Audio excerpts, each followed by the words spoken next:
وجملۃ القول ان هذا الاسلوب يجب ان يكون جمیلا رائعا بدیع الخیال ثم واضحا قویا۔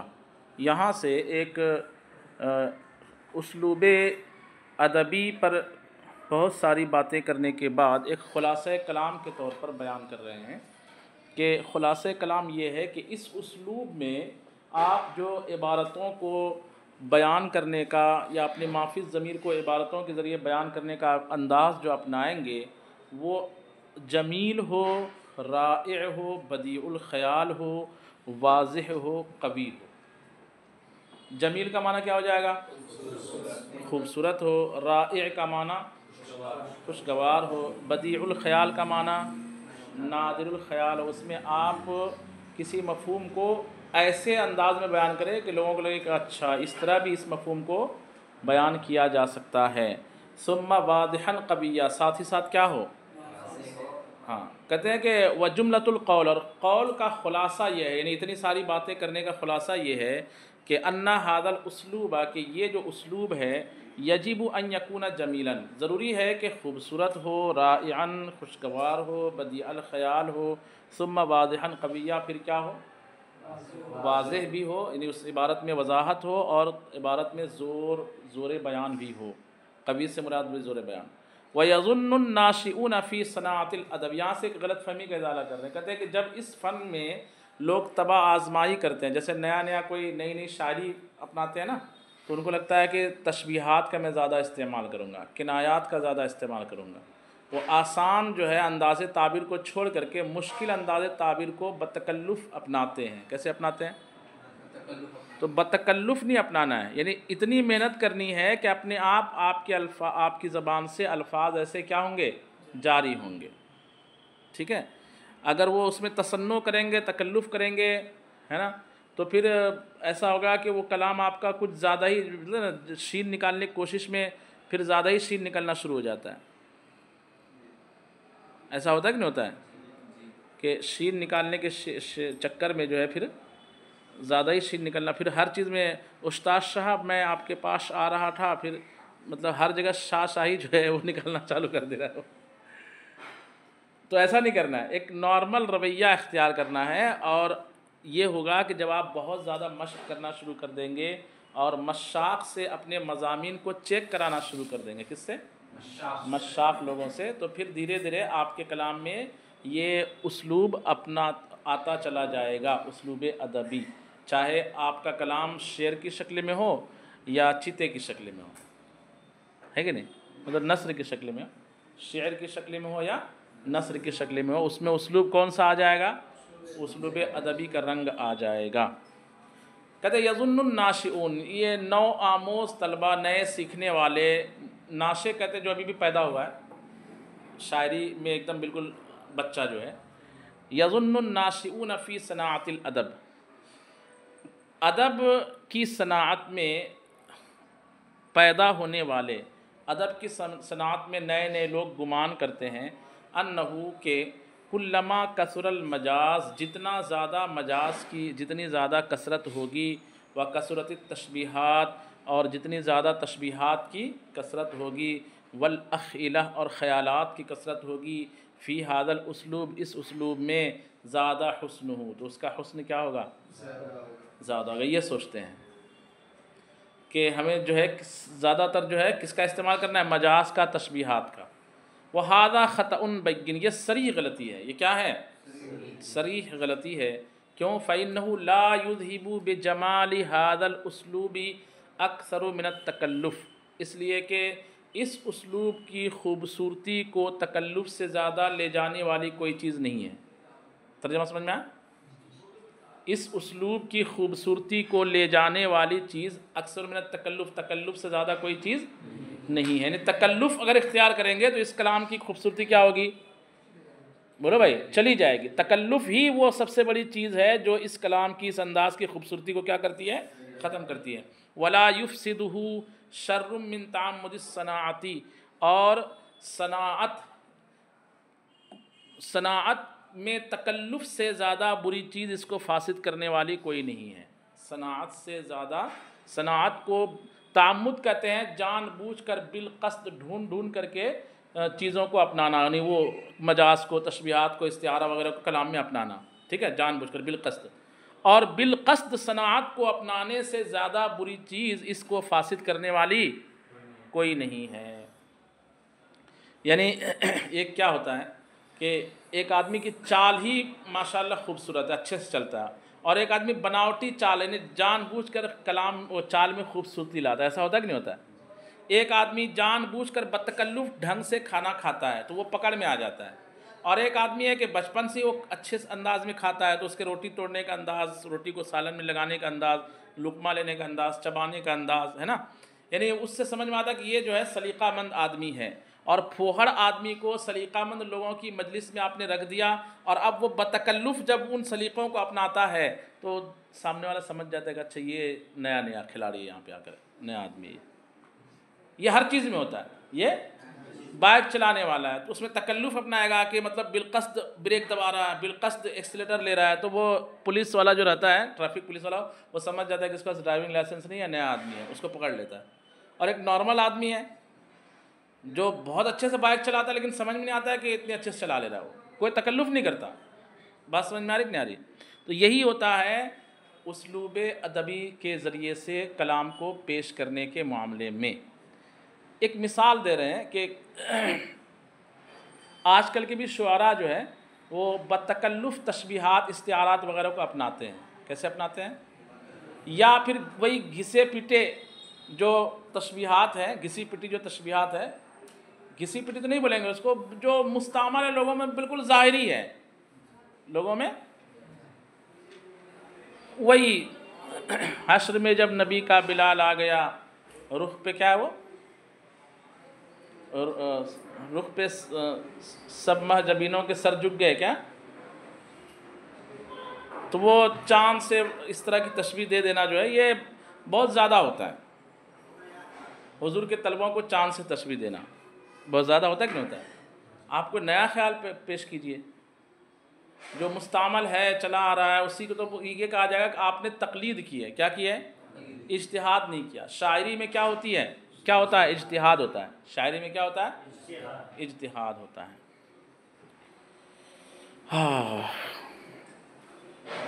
وَنَعْتَقِدُ أَنَّهُ لَا يُعْجِبُكَ قَوْلُ الشَّاعِرِ. ایک شعر ہے جس کو یوں تو نارمل شعراء کہتے ہیں کہ واہ واہ واہ واہ، اس میں تو بہت زیادہ زبردست اس نے تشبیہات کا استعمال کیا ہے، لیکن یہ ادیب تھوڑے جنہوں نے کتاب لکھی ہے ان کو ایسا لگتا ہے کہ نہیں، بتکلف جان بوجھ کر زبردستی بہت سارے آپ کنایات مجازات کا استعمال کر لیں گے تو یہ درست طریقہ نہیں ہے اسلوب ادبی میں. اور اسی لیے وہ شعر جو مسلم ہے لوگوں کے درمیان کہ یہ بڑا فصیح و بلیغ شعر ہے، اسی پر انہوں نے تبصرہ کر دیا، کمنٹس کر دیا کہ یہ شعر میں تکلف بہت زیادہ ہے. شاعر نے اس میں کیا کیا ہے؟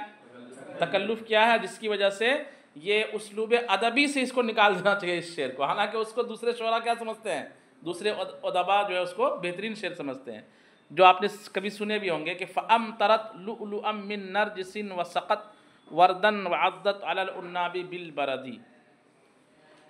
فَأَمْطَرَتْ تو وہ برسی، اس نے برسایا، اس نے برسایا لُؤْلُؤًا موتی کو. کس کو برسایا؟ موتی کو. من نرجسن نرگس سے، یعنی آنکھ کو تشبیہ دیا نرگس سے. نرگسی آنکھیں بولتے ہیں نہیں بولتے، نرگسی آنکھیں. اور اس آنکھ سے برسنے والے آنسو کو تشبیہ دیا کس چیز سے؟ اولوں سے نہیں بھائی، لولو سے تشبیہ دیا، موتی سے. وہ یہ شعر آپ نے کئی بار سنا ہوگا تو اس میں اولے کا ذکر ہے اس لیے آپ نے اولا ہی بول دیا، چلو ٹھیک ہے اولا ہی.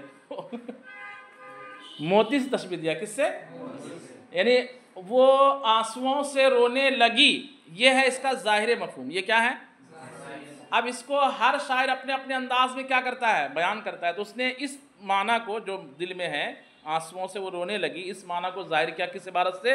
امطرت لؤلؤا من نرجس. اس نے نرگسی آنکھوں سے موتی برسائے. اس نے نرگسی آنکھوں سے کیا برسائے؟ موتی برسائے. وسقط وردن، وسقط وردن، اور گلاب کو سیراب کر دیا. کشمیری گال، گلاب کو کیا کر دیا؟ عام طور پر یہ ہوتا ہے کہ محبوب کے گالوں کو لوگ جو ہے تشبیہ دیتے ہیں کس چیز سے؟ گلاب سے تشبیہ دیتے ہیں. تو وہ موتی ٹپکا تو اس نے کس کو سیراب کر دیا؟ گلاب کو سیراب کر دیا. وعضت اور اس نے اولے اور اس نے کاٹا. عض یعض دانتوں سے کسی چیز کو چبانے کو کاٹنے کو کہا جاتا ہے. اس نے کاٹا علی العناب عناب کو کاٹا. عناب کس کو کہتے ہیں؟ کیا بولے؟ نہیں عناب تو ایک اس کا نام ہے نا, پھل کا نام ہے, لمبا لمبا جو ہوتا ہے. بیر نہیں, وہ لال ہوتا ہے. اب اس زمانے میں اس کو یوں سمجھیے, غالباً میں اس کو دیکھا ہوں, وہ نہیں لیچی نہیں, وہ لمبا سا ہوتا ہے. ابھی میں کھاتے بھی, بچے لوگ کھاتے ہیں جنگل سے توڑ کر کے. ہاں نہیں, اس کو ہی کھاتے ہیں, اس کو پھل کو بھی کھاتے ہیں. ہلکا ہلکا میٹھا رہتا ہے وہ.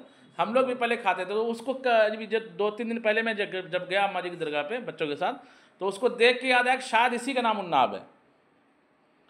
ٹھیک ہے, تو عناب جو ہے وہ لمبا پھل ہوتا ہے, پتلا سا باریک سا, اس کو عناب کہا جاتا ہے. تو یہاں پر کہتے ہیں کہ اور عناب پر کاٹا, یعنی انگلی کو تشبیہ دیا کس سے؟ عناب کو کاٹا. بالبردی سفید اولوں سے, یعنی دانت کو تشبیہ دیا کس چیز سے؟ اولوں سے. تو یہاں نہیں لگ رہا ہے کہ اس نے بہت حساب کتاب لگا کر کے اس نے سیٹ کیا اس شعر کو؟ لگ رہا ہے نہیں لگ رہا ہے؟ ہاں, تو یہ کہتا ہے ہاذا کا مطلب اس کو یاد رکھو. ہاذا کا مطلب کیا ہوگا؟ ہاں, یعنی سمجھ لو. ففہم ہاذا یا فذکر ہاذا, ایسا سمجھ لو.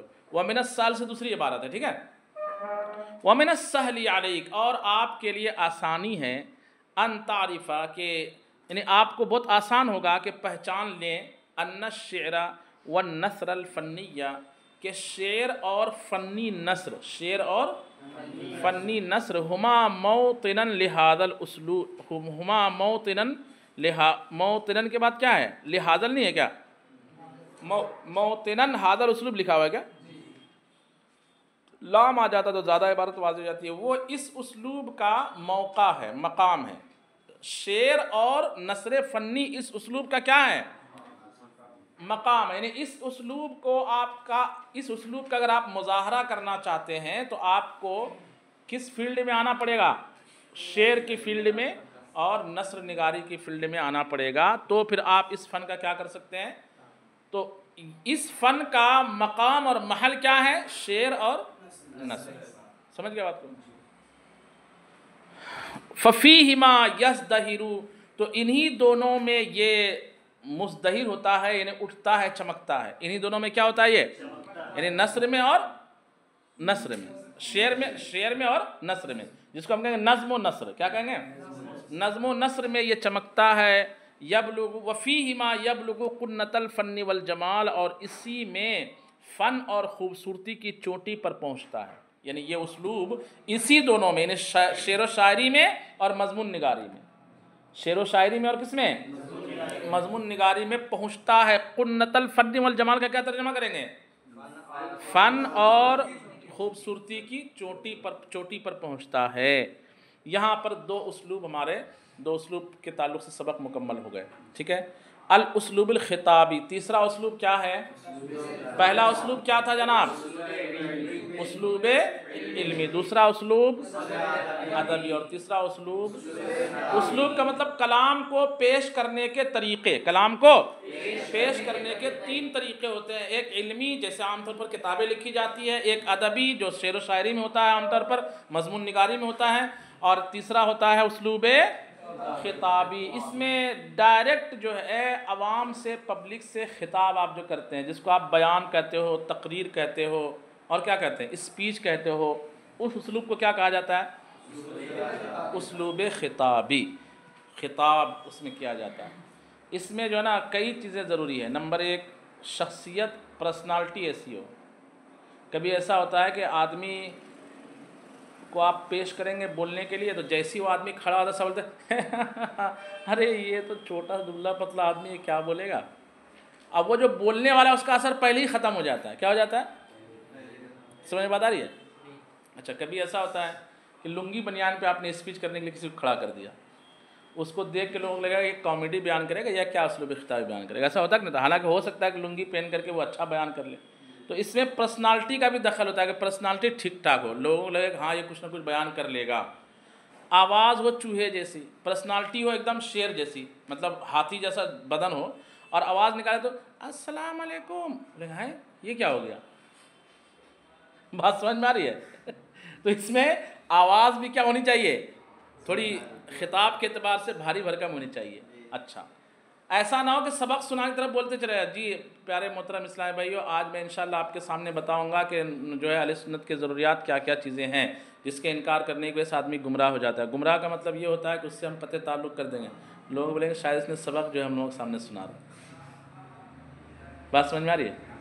اس میں انداز تکلم، کیا انداز تکلم میں اتار چڑھاؤ ہونا چاہیے. کیا ہونا چاہیے؟ کہاں پہ آواز کو تھوڑی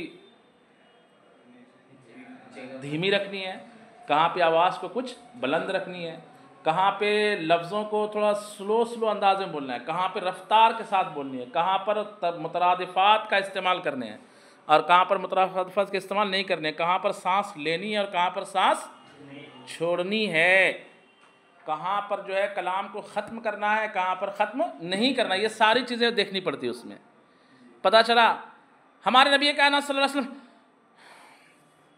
رک گئے، بولیں گے کیا ہو گیا آدمی کو؟ ارے بھائی آگے تو بولو، پھر درود شریف پڑھیے آپ. ایسا ہوتا ہے کہ نہیں ہوتا؟ تو اس سے کیا ہو جاتا ہے کہ اس کا خطاب پورا مذاق خیز ہو جاتا ہے. یعنی اس میں جو بولا وہ مذاق خیز نہیں، اس کا جو ایک انداز بنتا ہے وہ کیا ہو جاتا ہے پورا، وہ اسلوب مذاق خیز اسلوب بن جاتا ہے. اس لیے جو ہے اس میں کئی چیزیں دیکھی جاتی ہے. کہتے ہیں کہ دیکھیے الاسلوب الخطابی، اسلوب خطابی ہونا تبرز قوت المعانی والالفاظ، یہاں پر الفاظ اور معانی کی طاقت ظاہر کرنی پڑتی ہے، ظاہر ہوتی ہے. کیا ہوتی ہے؟ ہاں، کہ آپ کے اندر کتنا پاور ہے. دیکھتے ہیں کہ آپ اس موضوع پر کیسے کیا بولتے ہیں. کہ جیسے اندھیرے میں ایک آدمی جاتا ہے، اس کو بول جائے سونا ڈھونڈو، ایسے ایسے ڈھونڈتا ہے کہ نہیں ڈھونڈتا ہے؟ کدھر ہے کدھر ہے. تو ایسے ہی کبھی کبھی خطیب جو ہوتا ہے وہ اس کے دماغ میں بھی اندھیرا چھا جاتا ہے، وہ لفظوں کو ڈھونڈنے لگتا ہے. کیا کرتا ہے؟ ہاں، وہ چوں چاں کاں کوں کی کرنے. میں یہ کہنا چاہتا تھا کہ مطلب جو ہے سو ہے کہ جو ہے ایک بار درود پاک پڑھ لیجئے. ارے یہ کون سی بات ہوئی؟ وہ لفظوں کو ٹک ڈھونڈنے لگتا ہے، اس کو ملتا ہی نہیں لفظ کیا ہوتا ہے. تو یہ بھی ایک مشقی چیز ہے. کیا ہے؟ ہاں، اس کا بھی ایک جو ہے ماحول بنتا ہے. پھر ماحول میں آپ بار بار مشق کرتے ہیں تو پھر دھیرے دھیرے آپ کو یہ اسلوب آ جاتا ہے. ٹھیک ہے؟ کہتے ہیں کہ ہونا تبرز قوت المعانی والالفاظ، یہاں پر کیا ظاہر ہوتی ہے؟ الفاظ اور معانی کی طاقت ظاہر ہوتی ہے. اور وقوت الحجت والبرہان، اور دلائل اور حجت کی طاقت ظاہر ہوتی ہے. دلائل اور ایسا نہیں کہ دعویٰ کیا آپ نے پہاڑ جیسا اور دلیل تنکے جیسا دے دیا ہے کہ نہیں. دعویٰ میں کہا کہ میں تو آج جو بد مذہبوں کے پرخچے اڑا دوں گا، ایسے ایسے دلائل پیش کروں گا. کہا دلیل پیش کرو. کہا کہ ہمارے ایک بزرگ نے ایسا ایسا فرمایا تھا جس کو میں نے سنا تھا تقریر کرتے ہوئے. اچھا یہی دلیل ہے تیرے پاس؟ کون بزرگ ہے؟ کوئی ٹھکانہ؟ کب سنا تھا؟ کوئی ٹھکانہ؟ ایک کتاب میں ایسا لکھا ہوا ہے، میں نے ایک کتاب پڑھی تو اس میں ایسا لکھا ہوا ہے، نزہۃ المجالس میں ایسا لکھا ہوا ہے. ارے بھائی اتنا بڑا دعویٰ کر رہے ہو اور نام لے رہے ہو نزہۃ المجالس کا. بات سمجھ میں آ رہی ہے؟ ایک ہے واضح پند کی کتاب ہے، اس میں کئی ساری باتیں ایسی بھی جو بناوٹی ہے، مطلب ایسی لوگوں کے سکھانے کے حساب سے. تو اگر آپ جو ہے مثال کے طور پر مخالفین کے درمیان بیان کر رہے ہیں اور وہاں جو ہے خواجہ غریب نواز کی ایسی کرامتیں بیان کر رہے ہیں کہ جن کا بس سینہ سے بس سینہ چلتا آ رہا ہے ثبوت، کوئی کتاب آپ نہیں دکھا پائیں گے. یا کبھی کبھی آپ ایسی کرامت بیان کر دیں گے کہ جو شرعاً جو ہے اس پر جو ہے کوئی الزام وارد ہو رہا ہو. کیا وارد ہو رہا؟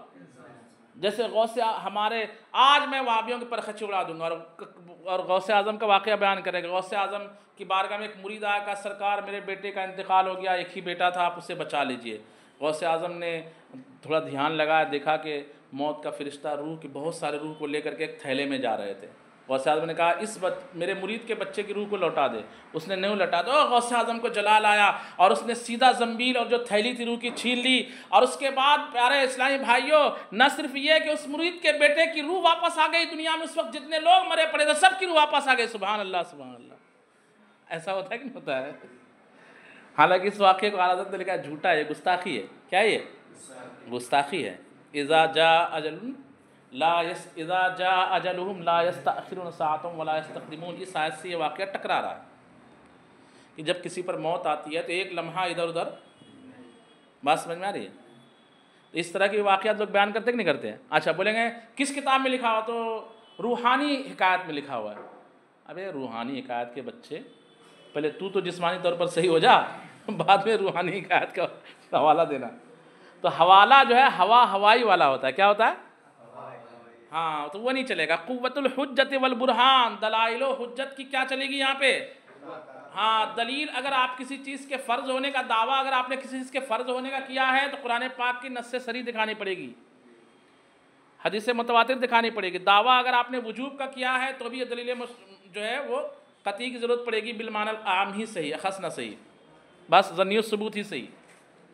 ٹھیک ہے، دلیل قطعی ظنی الثبوت دکھانی پڑے گی، اس طرح جو اس کے ترتیب وار ہے. اگر آپ نے دعویٰ کیا کہ اس کے مستحب ہونے کا تو پھر دلیل جو ہے آپ کی نارمل چل جائے گی، ضعیف حدیث بھی چل جائے گا. اور اگر دعویٰ آپ نے کیا اباحت کا تو بس یہی دلیل کافی ہے کہ الاصل فی الاشیاء الاباحہ، ہر چیز میں اصل کیا ہے؟ جب تک اس کے خلاف کوئی شرعی دلیل قائم. دلیل آپ نے دعویٰ کیا کہ اس کے فرض ہونے کا، دعویٰ کیا ہے؟ مثال کی طرف آج کل کچھ بچپن مطلب یہ نوسکھے امام لوگ ہوتے ہیں، جو غوث اعظم کی نیاز نہ دلائے وہ کافر ہو جائے گا، مرتد ہو جائے گا، گستاخ ہو جائے گا، 11ویں شریف نہ کرنے والا جہنم کا حقدار ہے. اچھا دلیل کیا ہے بھائی؟ 11ویں شریف نہ کرنے والا جہنم کا حقدار ہے تو نہ جانے کتنے سنی جہنم کے حقدار ہو جائیں گے. بات سمجھ میں آ رہی کہ نہیں آ رہی ہے؟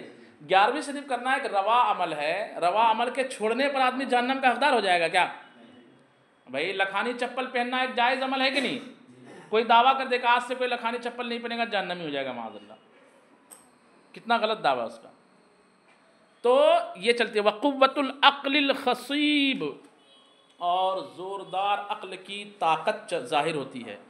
وَهُنَا يَتَحَدَّثُ الْخَطِيبُ، اور یہاں پر جو بولنے والا ہوتا ہے وہ بولتا ہے اِلَىٰ إِرَادَةِ سَامِعِيهِ لِإِثَارَةِ عَزَائِمِهِمْ، اپنے سامعین کے ارادے سے. وہ خطاب کس سے کرتا ہے؟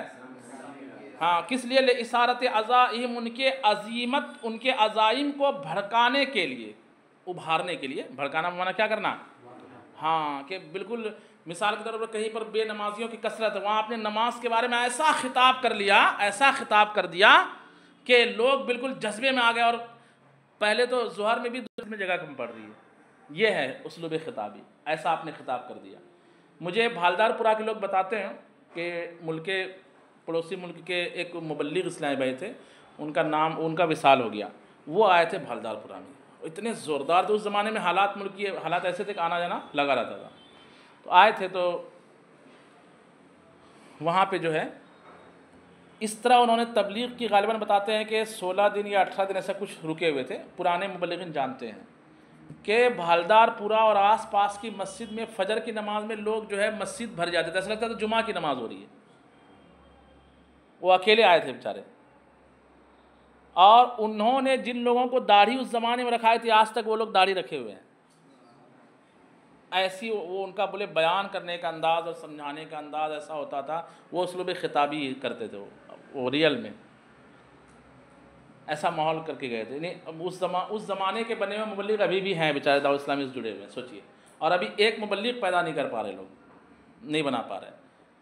آپ اتنے سال سے یہاں پہ جامعہ آئے تو بتائیں کہ شدرا چوک میں آس پاس میں کتنے مبلغین نئے نئے بنے ہیں، طلبہ نے بنائے ہیں؟ بتائیں، مثال کوئی دے دیں کہ نہیں حضرت کم سے کم 2 بنے ہوئے ہیں.